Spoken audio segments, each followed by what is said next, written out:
Nii, Joosep, Kuressaarest suure skoorilise 7-0 võiduga tagasi. Võta see mäng lühidalt kokku. Ma arvan, et väga hea mäng meie poolt, et eelmine mäng võitsime ainult 1-0, et vastane küll oli seekord tsipa nõrgem, aga 7-0 näitab seda, et me suudame ka väravaid lüüa. Endal ka Premium liigas üle pika aja minutid kirjas. Täna mängisid mõnes mõttes uuel positsioonil. Kuidas sa ennast seal tundsid?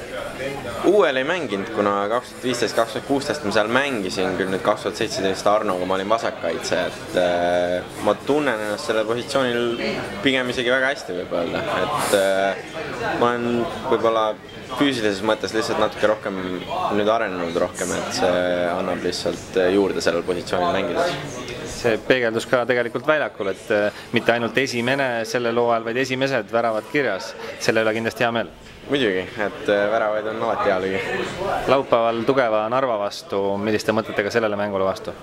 No Narva nüüd on kindlasti teisest puust võistkond, et eks paistab, reedel teeme koosolekud ja vaatame, kuidas Narva mängib ja ma usun, et olen valmis selleks mänguks. Aitäh sulle, edu!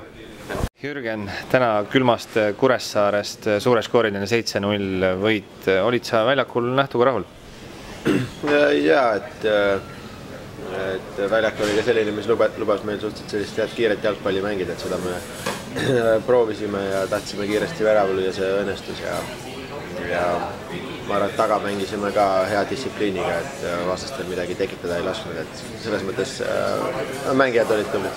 Pall liikus ilusti, ega me vastastel eriti ohtlikuks kordagi lasta ei saanud, et Kuressaare oli selgelt hädas. Millised need mängulised eesmärgid olid, millega me väljakule läksime?